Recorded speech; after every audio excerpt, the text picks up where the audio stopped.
Suzy and Friends. With Suzy Cato. Zealand's favourite kids podcast. This is Suzy and Friends. With Suzy Cato. Well, hello, my friend. Kia ora e hoa. How are you on this wonderful day? I'm Suzy Cato. And I'm Trevor. And the day is wonderful because, well, you're here with us for Suzy and Friends.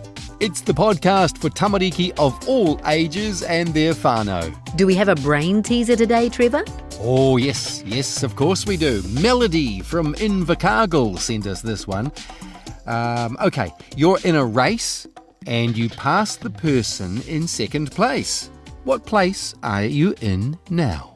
Ooh, if you're in a race and you go full steam ahead past the person in second place, you'd be in first place.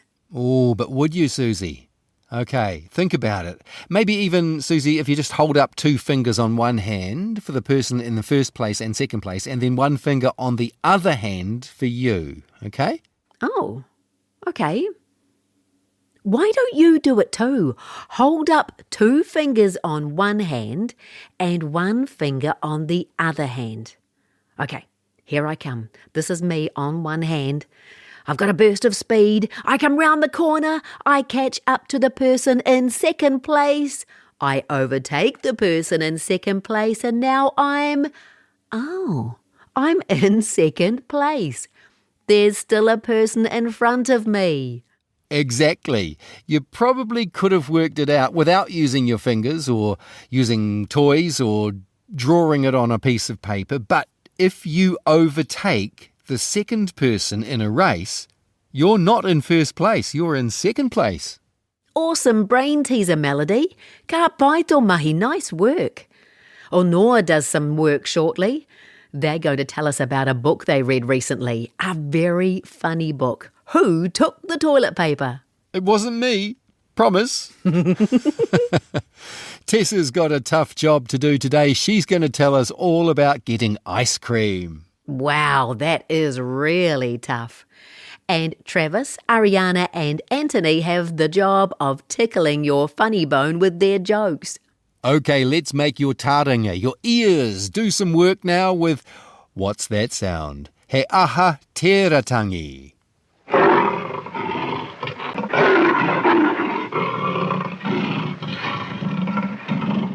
Oh, what's that sound? He aha tēratangi. Let's listen again. Whakarongo.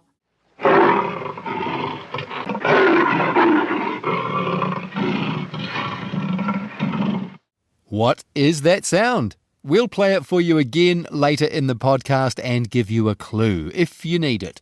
Then we'll give you the answer right at the end of the podcast. If you guess correctly, you win the chance to pat yourself on the back because this is the competition with no prize. What's that sound?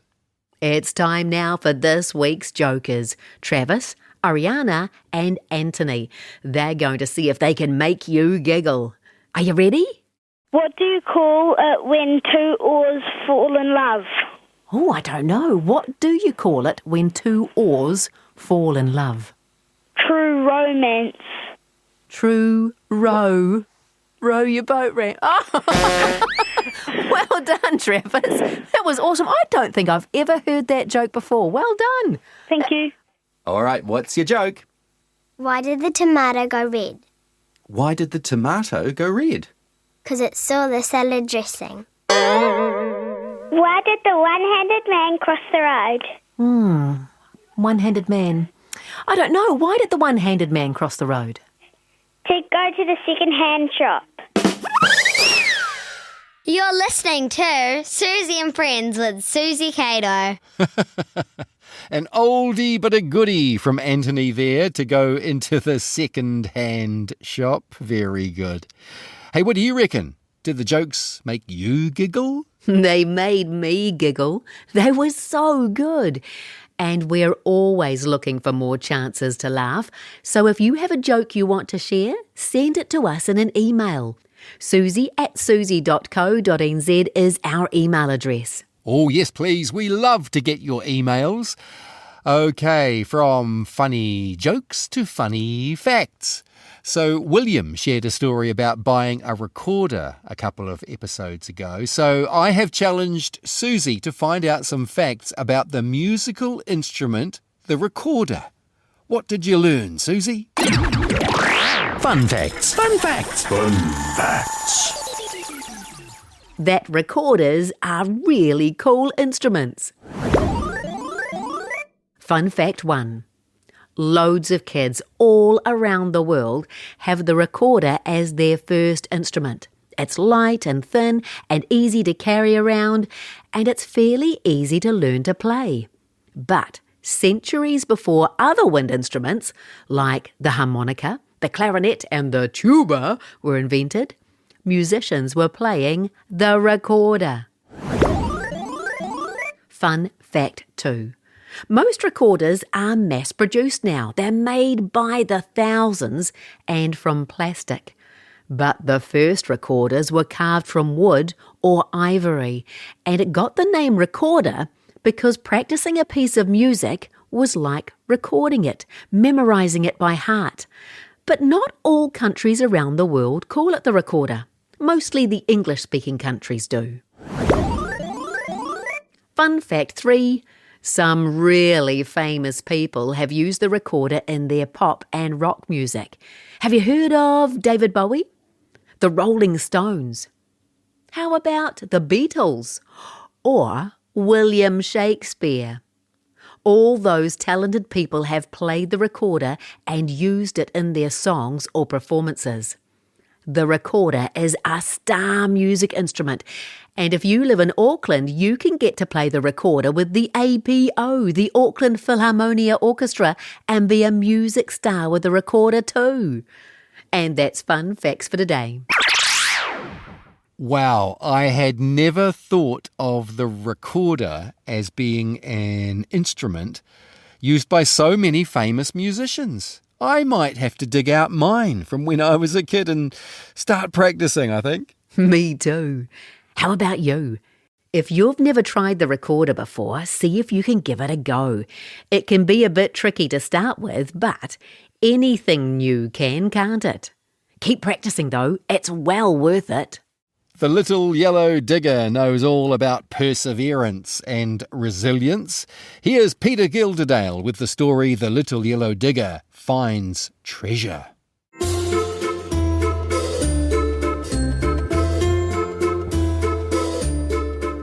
The Little Yellow Digger Finds Treasure by Peter Gilderdale.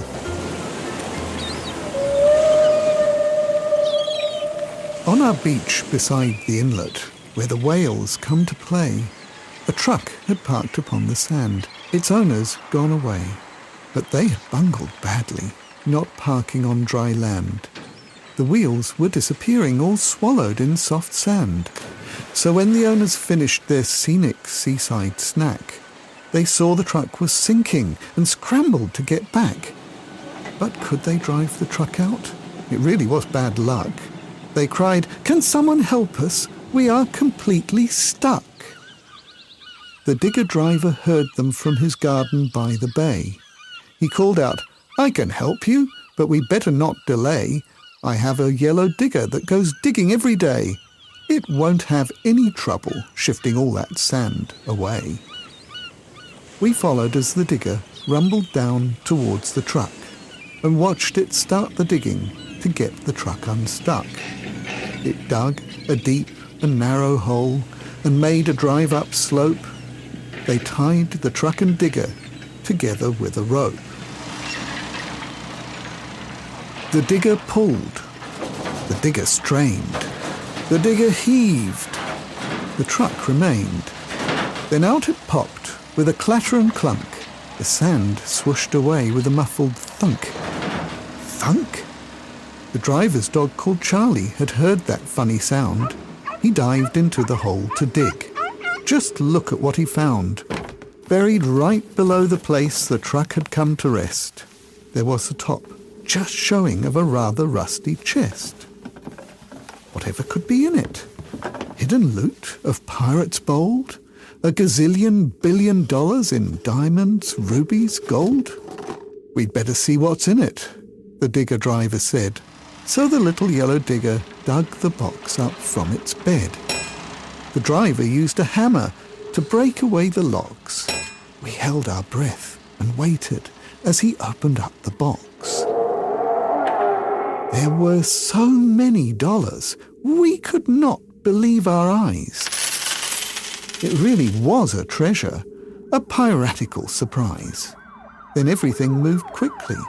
Police were called, and soon 5 shining cars with sirens came screaming to the dunes. They took away the treasure. We waved a sad goodbye. Our money had departed in the twinkling of an eye. But what a great adventure! We'd had amazing luck to see a pirate's treasure, a digger, dog and truck.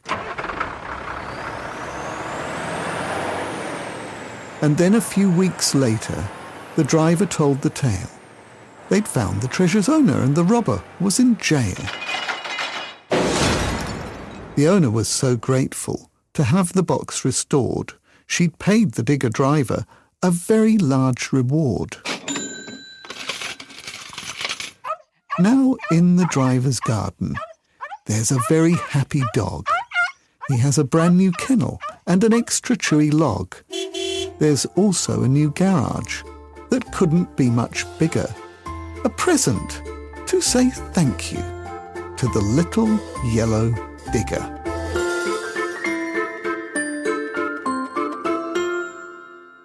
This is Suzy and Friends. With Suzy Cato. The final Little Yellow Digger story for this series. The Little Yellow Digger finds treasure. Yes, we're giving Peter a bit of a rest, and next week we'll be starting a brand new series. Ooh, I wonder what it will be. Trevor, can you give us a clue? Oh, you'll just have to listen next week to find out. Until then, my lips are sealed. But my taringa, my ears are open and ready to listen. So let's give you another chance to guess what's that sound.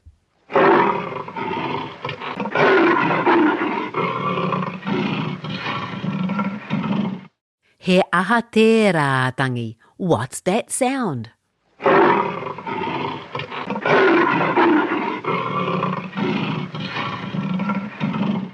Okay, it's a sound made by a living creature, okay? A creature that can be found in the zoo and also in the wild, in Africa and in a national park in India. Whatever it is, it sounds very fierce and impressive and is something that needs to be protected. Definitely. We'll tell you what that sound is shortly. Nour has something to tell us about right now, though. Hi, Nour. Hi, my name's Nour and I'm 10 years old, and today I'm reviewing the book Who Took the Toilet Paper. It's by Amy Harrop and illustrated by Jenny Cooper. I think it's a very good book because it's very funny and it's very colourful. It's about a bear that stays in the toilet for a very long time because he did not find the toilet paper. But then at the end he realizes that it was his fault. I really like the illustrations because it's really colourful and it's quite funny. So this is my favourite picture because Pa Bear is sitting on a tiny toilet and all of the family is looking at him. My favourite part is when Ma Bear slides the shopping list under the toilet door. I think 5-year-olds and above that age will really like this book because it's funny and basically all the family joins together. The message in this book is to not blame people. Think twice, then you can blame someone. My name is Nour and this is my book review for the book Who Took the Toilet Paper. It's by Amy Harrop and illustrated by Jenny Cooper. Thank you, Nour. Great review. Hey, have you read Who Took the Toilet Paper? Well, like Nour said, you should go and check it out. It is a really good book.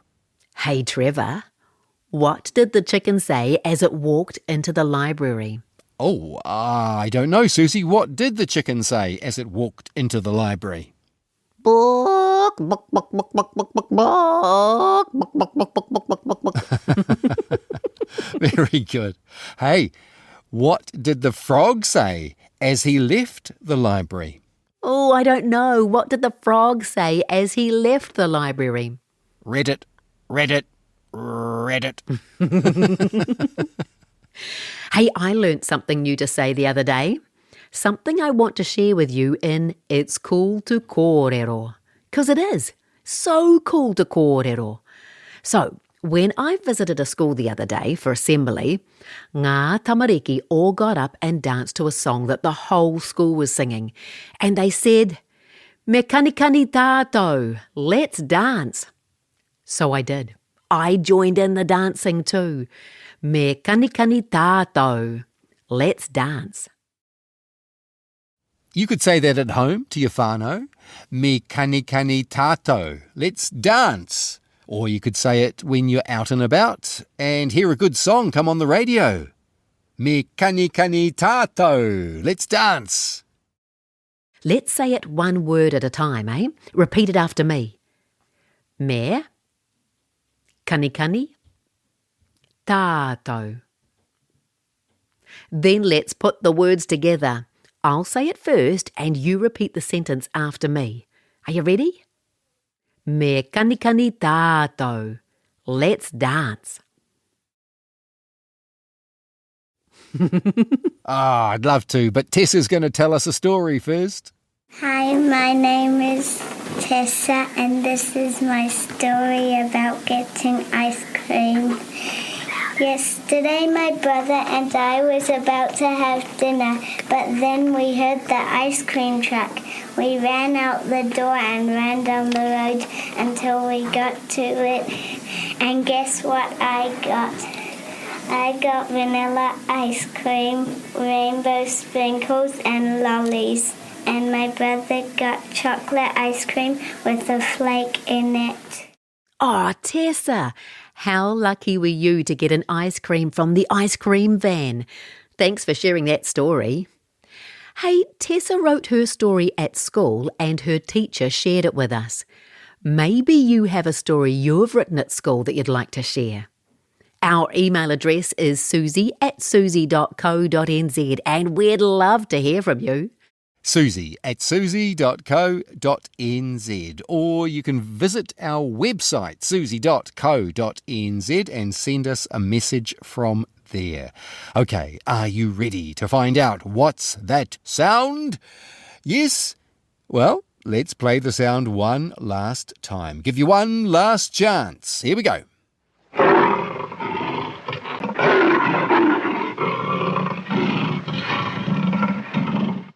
He aha tērā tangi. What's that sound?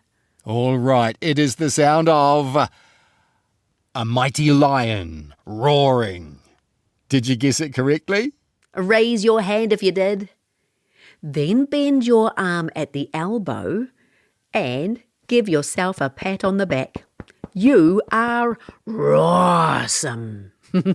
Yes, you are. And once the king of the Sahara Desert, lions are now an endangered species. So we have to look after them.